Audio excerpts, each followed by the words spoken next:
오늘 하나님께서 우리에게 주시는 말씀은 신약성경 199쪽 사도행전 7장 54절부터 8장 3절까지입니다. 신약성경 사도행전 7장 54절부터 8장 3절까지입니다. 사도행전 7장 54절부터 한 절씩 53절부터인데요. 53절부터 한 절씩 읽도록 하겠습니다. 54절부터입니다. 54절부터 죄송합니다. 54절부터 그들이 이 말을 듣고 마음에 찔려 그를 향하여 이를 갈거늘 스데반이 성령 충만하여 하늘을 우러러 주목하여 하나님의 영광과 및 예수께서 하나님 우편에 서신 것을 보고 말하되 보라 하늘이 열리고 인자가 하나님 우편에 서신 것을 보노라 한데 그들이 큰 소리를 지르며 귀를 막고 일제히 그에게 달려들어 성 밖으로 내치고 돌로 칠세 증인들이 옷을 벗어 사울이라 하는 청년의 발 앞에 두니라. 그들이 돌로 스데반을 치니 스데반이 부르짖어 이르되 주 예수여 내 영혼을 받으시옵소서 하고 무릎을 꿇고 크게 불러 이르되 주여 이 죄를 그들에게 돌리지 마옵소서 이 말을 하고 자니라. 사울은 그가 죽임당함을 마땅히 여기더라. 그날에 예루살렘에 있는 교회에 큰 박해가 있어 사도 외에는 다 유대와 사마리아 모든 땅으로 흩어지니라. 경건한 사람들이 스데반을 장사하고 위하여 크게 울더라. 사울이 교회를 잔멸할세 각 집에 들어가 남녀를 끌어다가 옥에 넘기니라. 아멘. 오늘은 하나님의 일하시는 방법, 사람이고 연속성이다. 하나님의 일하시는 방법, 사람이고 연속성이다. 이런 제목으로 하나님의 말씀 같이 나누겠습니다. 앞뒤 좌우로 한번 여러분 인사를 한 번 더 좀 나누고 싶은데요. 지금 유튜브로 저녁 8시가 되면 우리 교회 강사로 오셨던 김영환 목사님이 품는 TV에서 전국에 40명의 강사를 모시고 집회를 계속 하고 있는데 금식하면서요. 거기 방송을 보니까 이렇게 하더라고요. 축복하면 축복을 많이 받게 된다. 하지만 원망, 불평, 저주하고 미워하면 그대로 되받는다. 뭐 이런 이제 이야기를 해요.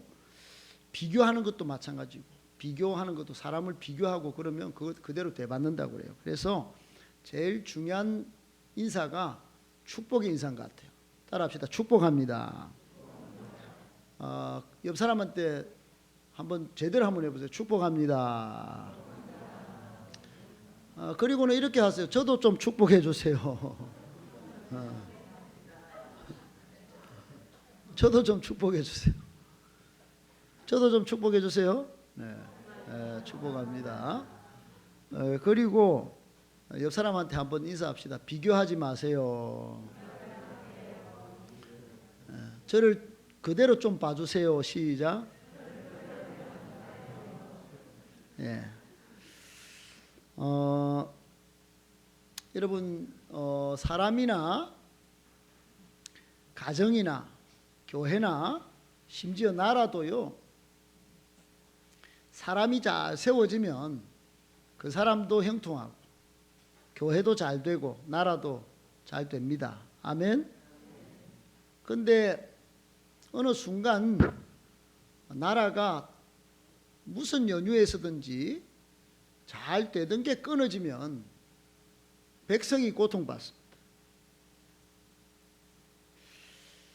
하나님이 교회를 축복하실 때, 교회가 잘 되도록 할 때 꼭 변하지 않는 한 사실이 있는데 그 교회는 하나님이 쓰시는 사람이 있었다는 거예요. 교회 부흥의 원인을 쭉 찾아 들어가 보면 그 부흥하는 교회, 그 부흥의 시기에는 따라합시다. 하나님이 쓰시는 사람이 있었다. 여러분이 하나님이 쓰시는 사람이 되기를 축복합니다. 아멘이십니까? 저는 우리 교회가 하나님이 쓰시는 사람이 많아지기를 바라고 원하고 소망합니다. 여러분, 하나님이 쓰시는 사람이 없을 때 나라는 망하고 교회는 쇠하여지기 마련입니다. 하나님이 초대 이스라엘 나라를 이루실 때 왕을 사울을 왕으로 뽑아서, 오늘 나오는 사울 말고요, 사울을 왕으로 뽑아서 하나님이 쓰시는 사람으로 세웠어요. 그런데 이 사울이 그만 하나님의 말씀을 멸시하고 순종하지 않았어요. 하나님이 쓰시는 사람에서 자기가 떨어지니까 나라도 전쟁에 가면 지는 거예요. 백성은 고스란히 고통받다가 결국 사울 왕은 마지막에 비참하게 죽고 맙니다. 여러분, 가룟 유다도 우리 주님이 쓰시는 12명의 반열에 올라서 있었어요. 여러분, 예수님께서 뽑으신 12명이라면 전 세계 지금으로 치면 60억 인구 중에 뽑힌 사람인데 얼마나 위대하고 영광스럽겠습니까?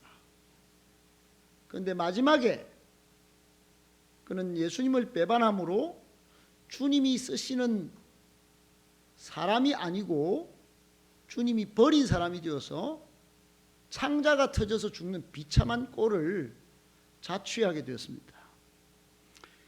여러분, 이스라엘의 역사 가운데 나라도 비참한 시기가 언제였냐? 여러분, 이 하나님의 출애굽 역사, 하나님을 똑똑히 기억하는 역사가 사라지고 자기 소견에 옳은 대로 행할 때, 그 연속성이 끊어졌을 때 나라가 비참하게 되었어요. 주변에 조그마한 나라들이 하나님이 백그라운드로 지켜주시는 이스라엘을 공격하게 된 거예요. 여러분, 조그마한 이 이스라엘 백성들이 유대 땅에서 노예로 지낼 때는 홍해 바다도 갈랐어요. 이집트 군대 세계 제1의 최강 군대가 여러분 드그득 찾아와도 홍해 바다에 그냥 수장되었어요.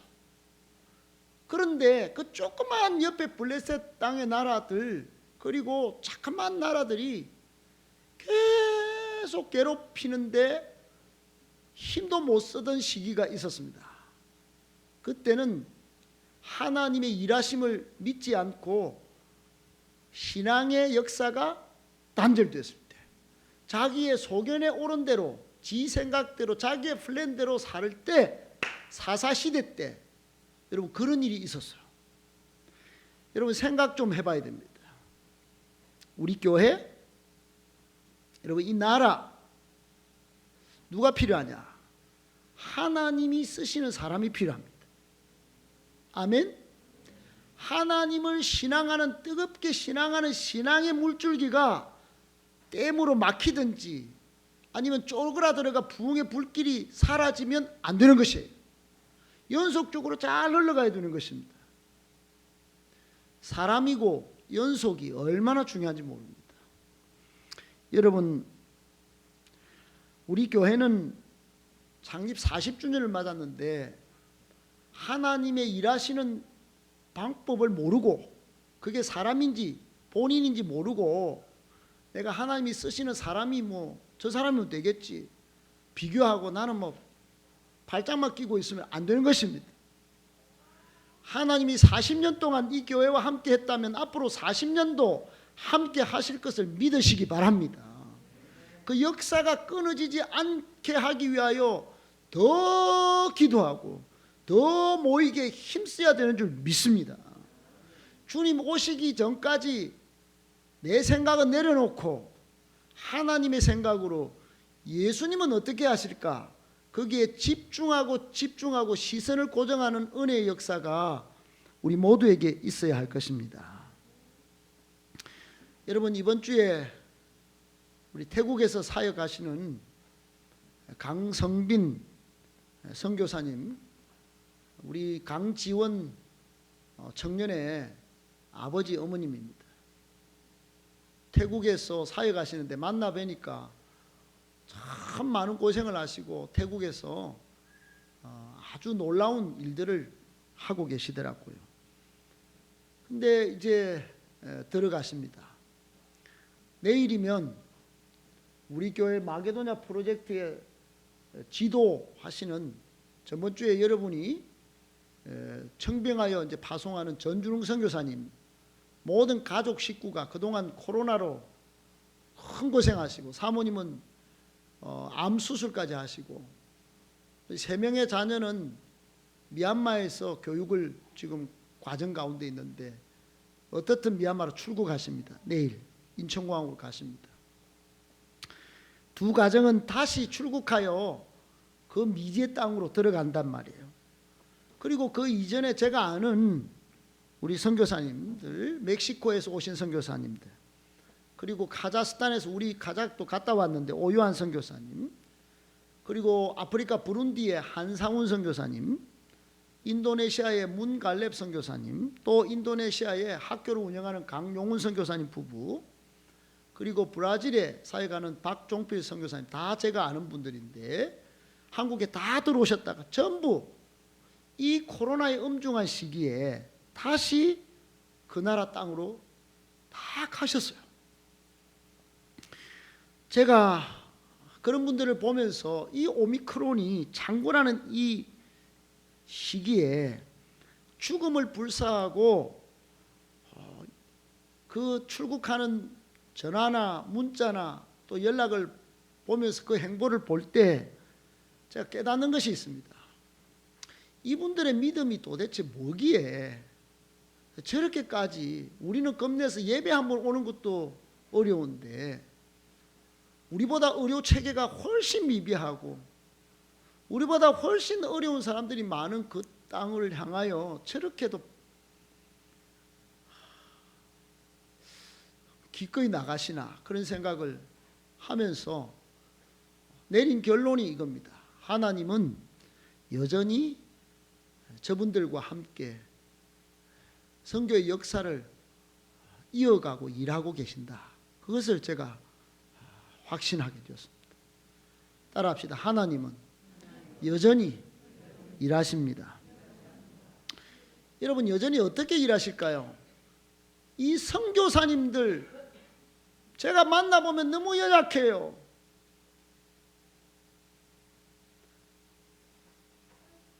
약하고,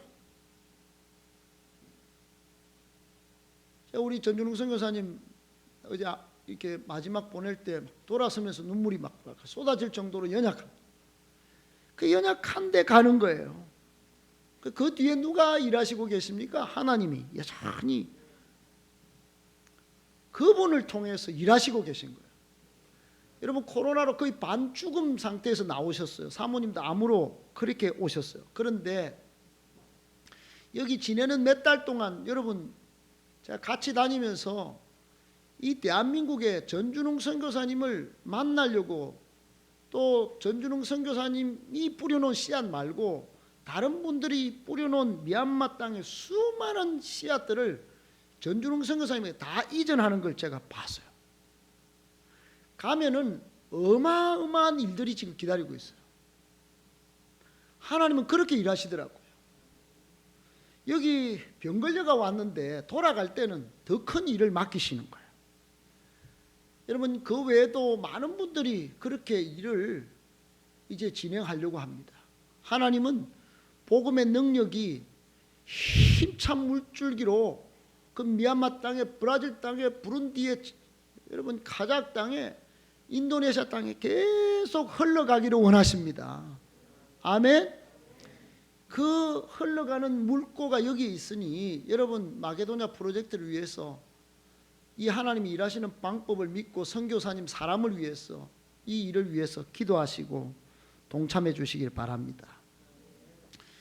여러분, 오늘 본문에 사울이라는 사람이 등장합니다.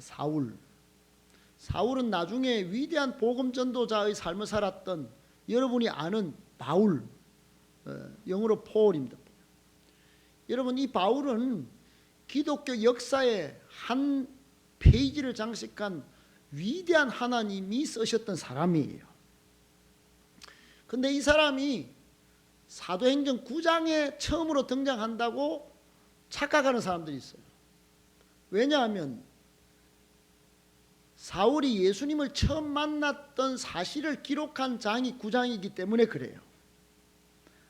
사도행전 9장, 사도행전 22장, 사도행전 26장에 이 바울이 예수님을 다메섹 도상에서 만난 이야기를 설교든지 변론이든지 하는 장면이 있어요.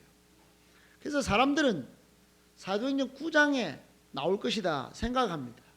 그런데 아니에요. 오늘 7장과 8장 3절 안에 3번이나 사울이 등장합니다.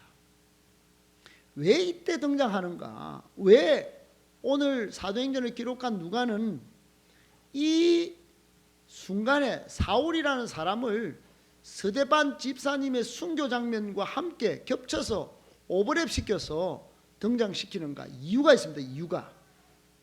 그것은 한 명의 집사님은 위대한 설교를 하고 위대한 복음을 전하고 또 그 순간에 누가 역사하는가? 여러분, 초대교회는 스데반 집사님이 설교해가지고 수많은 제사장 무리가 막 예수님 믿겠다고 덤벼드니까 누가 역사해요? 요때 꼭 마귀가 역사합니다. 교회가 잘 될만 하면 주의 종의 마음을 흐트리고, 여러분, 교회가 안 되도록 하는 게 마귀입니다. 마귀시키. 여러분, 이때도 그랬어요. 스데반 집사님이 설교를 하는데 수많은 사람이 교회에 막 몰려들었어요. 여러분 잘 아시죠? 사도행전 2장 4장에 보면 하루에 베드로가 설교하는데 3,000명씩 5,000명씩 남자가 몰려들어왔어요. 오늘날로 치면 한 2만 명이 한 번 설교에 인산인해를 이루고 교회를 몰려왔다는 거예요. 여러분, 이런 역사가 어디 있습니까? 초대교회는 그야말로 부흥이 너무 쉽게 일어난 그런 순간이었어요. 그런데 알고 보면 베드로를 비롯한 그리고 우리 7 집사님들이 성령 충만했어요. 믿음 충만했어요. 그리고 하나님 말씀에 충만했어요. 복음에 충만했어요. 은혜 충만했어요. 아멘도 안 하시네. 지혜도 충만했어요. 여러분도 그렇게 되기를 축복합니다.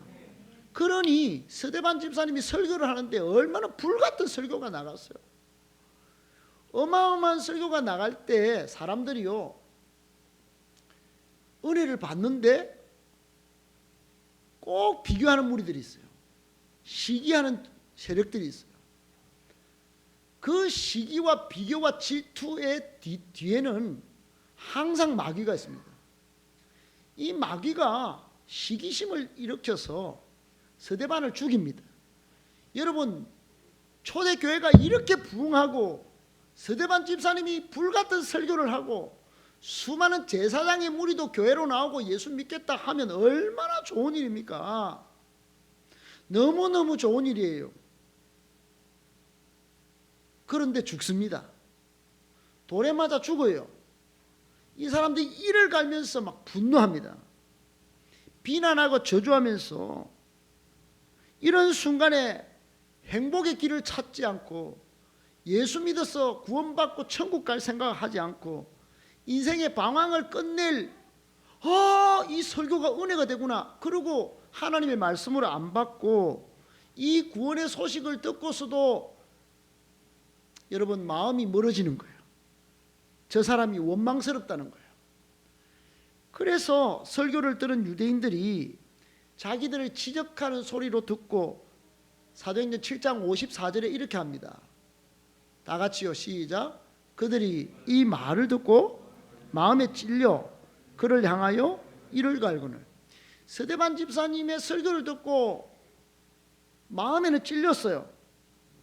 마음에 찔리면 양심의 가책을 받아야죠. 마음에 찔렸으면 회개해야 되죠. 즉시 돌아서야죠. 그게 마땅한 행위입니다. 마음에 찔렸는데 하나님께로 안 돌아서요. 오히려 비교해요. 원망해요. 미워해요. 이거는 반드시 악인의 특징입니다. 여러분, 마음에 찔리면 예수 복음으로 돌아서야 되는 거예요. 복음이 행복을 갖다 줄 것이기 때문에, 복음 안에 있어야 죽음이 떠나갈 것이기 때문에 여러분, 복음으로 돌아서야 마땅한 것이에요. 그래야 구원 영생을 맛볼 수 있을 텐데, 행복과 자유가 우리가 계속 살펴봤지만 그게 내 삶의 현실이 될 텐데 여전히 죄의 종로릇 하겠다는 거예요. 죄의 옷을 입어요. 여러분, 이 사람들이 이때 당시에 유대인들이었어요.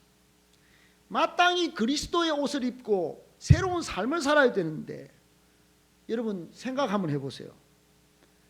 제 속옷 위에 이제 구원과 영생 옷을 입고 하늘 시민, 하늘 천국, 하나님 나라 백성으로 살아야 마땅하지 않습니까? 그게 정상이지 않습니까? 그런데 우스꽝스럽게도 제가 이 양복을 이렇게 입었습니다. 여기 보시죠? 키도 작고 볼품이 없는 목사가 양복 좀 입으니까 조금 그래도 좀 볼만하잖아요. 그런데 너무 우스꽝스럽게 제가 속옷을 바깥에 입고 있다 생각해 보세요. 지금 상상을 조금 그렇게 야시하게 하지 마시고, 그냥 여러분, 제가 양복을 속옷 바깥에 입어야 정상이지, 속옷을 양복 바깥에 입으면 이게, 여러분 성경을 읽어보면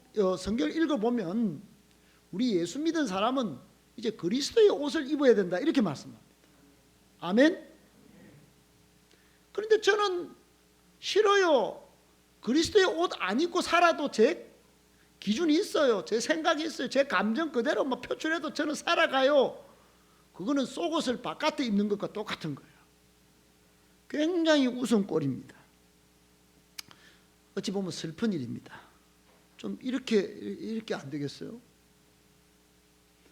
여러분, 오늘 스데반 집사님이 그렇게 설교하고 마음에 찔렸으면 돌아서야 했습니다. 근데 죽여요.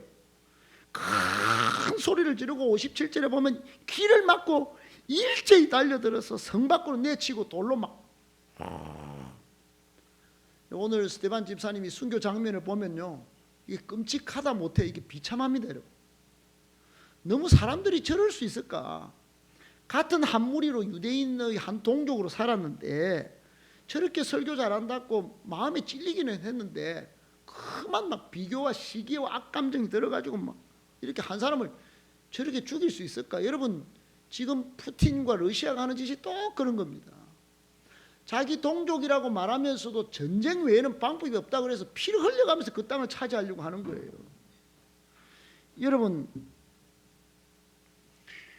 스데반 집사님이 이렇게 설교를 하면 내가 저 말씀이라도 듣고 이렇게 돌아서야지 이래야 되는데 그러지 않았어요. 그런데 여기서 생각해 볼 점이, 왜 사울을 이때 등장시키셨나 하는 거죠. 하나님은 왜 스데반 집사님이 여러분 이 허망하게 죽는 모습 아닙니까? 차라리 스데반 집사님이 설교를 잘하고 스데반 집사님이 은혜 충만, 믿음 충만, 성령 충만, 복음 충만한 이분을 쓰시지, 이 스데반 집사님 막 길을 막고 일제히 달려들어서 죽이는 그 가편에 찬성하는 이 사울을 등장시키냐 이 말이에요. 이 나쁜 놈이요. 나중에 바울이 자기를 소개할 때 여러분도 잘 아시다시피 바울은 죄인 중에 괴수라 이렇게 자기를 그렇게 평가했어요. 왜 이런 철천지 예수 그리스도를 믿는 그리스도의 원수를 지금 9장도 아니고 지금 7장에 스데반 집사님이 영광스럽게 죽는 이 선교 장면에 드러내시는가 말이에요. 그것은 사울이 하나님이 쓰실 부흥의 인물이기 때문에 그런 것이에요. 여러분, 내가 화끈하게 일 잘할 때 등장하는 게 아니에요. 지금 약하고 하나님을 떠나 있을 때, 지금도 하나님은 여러분을 하나님이 쓰실 사람으로 초청하고 계시는 줄 믿으시기 바랍니다. 바로 여러분이 하나님이 쓰시는 하나님의 부흥의 그 나라의 한 인물들이에요. 믿으시기 바랍니다. 오늘 살펴보아야 할 모습은 하나님의 일하심이에요. 여러분 교회를 다녀도 종교인처럼 교회만 왔다 갔다 할 수 있습니다. 내한테 복이나 주고 하나님은 그냥 위로만 주면 됩니다 하고 자기가 일하는 거예요. 여러분 제가 이 교회 와서 깨달은 것 제일 크게 깨달은 게 하나가 뭐냐면 자기가 일을 하면 자기가 쎄 빠지게 일할 뿐이지만 하나님의 일하심을 믿고 기도하면 하나님이 일하신다는 거예요. 아멘. 제가 우리 교회 와서 처음에 너무 힘들었어. 그래서 대청산 기도원에 제가 하염없이 그냥 갔습니다. 가자마자 어찌 그리 제가 기도해야 되는데 죄송합니다. 이틀 동안 잠만 오더라고요. 그 이틀 동안 잠을 잤어. 잠을. 밥도 하루에 한 끼 먹고 그냥 잠만 잤어. 잠이 어떻게 그렇게 쏟아지는지. 잠을 딱 자고 딱 일어났는데 저게 보이는 거예요. 딱 현수막 옆에 보이는데 자기가 일을 하면 자기가 일할 뿐이지만 사람이 기도하면 하나님이 일하신다. 그게 딱 적혀 있는 거예요. 제가 그게 알았습니다. 우리 교회는 사람이 일하도록 놔두면 안 되는구나. 우리 교회는 기도의 불을 일으켜야 되는구나. 금요 기도회가 한 번도 끊어진 적이 없습니다. 여러분. 여러분은 안 오시는지 몰라도 기도 계속 월요일부터 토요일까지 여기 새벽 기도를 계속 합니다. 여러분. 여러분 한 분 한 분의 이름을 여기 거의 빼놓지 않고 여러분 불러가면서 기도합니다. 제 작은 입술에 여러분의 이름을 여기 달지만은 하나님이 이 제 입술에 단 여러분의 이름을 붙들고 여러분을 지켜주시고 계시는 줄 믿으시기 바랍니다. 저는 하나님의 일하심을 믿는 거예요. 여러분 하나님의 일하시는 방법 첫 번째는 사람입니다. 사람. 여러분 성경 읽다가 이런 사람도 하나님이 쓰시나? 그 대표적인 사람이 오늘 사울이에요. 바울입니다. 바울. 죄인 중에 괴수. 이 사람이 나중에 온 땅을 여러분 지도를 한번 보실까요?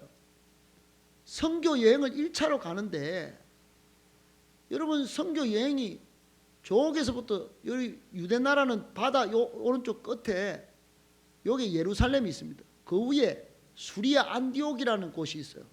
거기서부터 여러분 배를 타고 구부로로 가서 밑에 섬이 있죠. 거기 가서 돌아오는 길입니다. 여러분 배가 오늘 같은 큰 배가 아니에요. 페리오가 아닙니다. 작은 배요. 파도가 크게 치면 파손대가 죽어요. 두려움에 휩싸여서 타야 됩니다.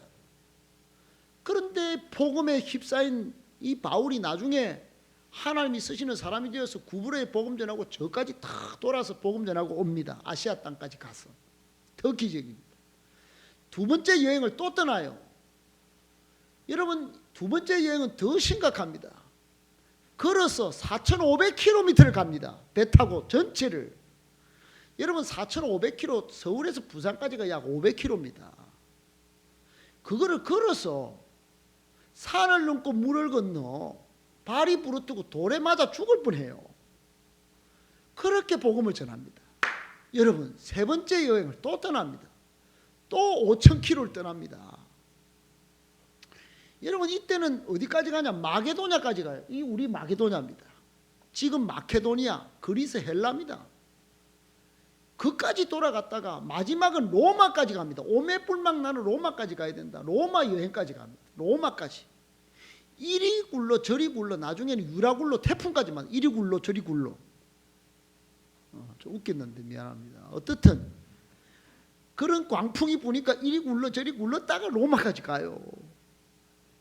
로마까지 가서 복음 전합니다. 사랑하는 여러분, 하나님은 이 바울 한 사람을 통하여 그리스, 로마까지 복음을 전하게 하셨어요. 그래서 역사가 중에 한 명은 바울이 타고 간 저 배를 타고 유럽까지 복음이 전해지고 문명이 전해졌다. 그렇게까지 그 역사적인 흔적을 멋들어지게 표현했어요. 그 복음을 따라서 미국을 들렀다가 우리 한국까지 와서 우리가 예수 믿고 구원 영생을 얻게 된 줄 믿으시기 바랍니다. 하나님이 일하시는 방법은 사람입니다. 사람.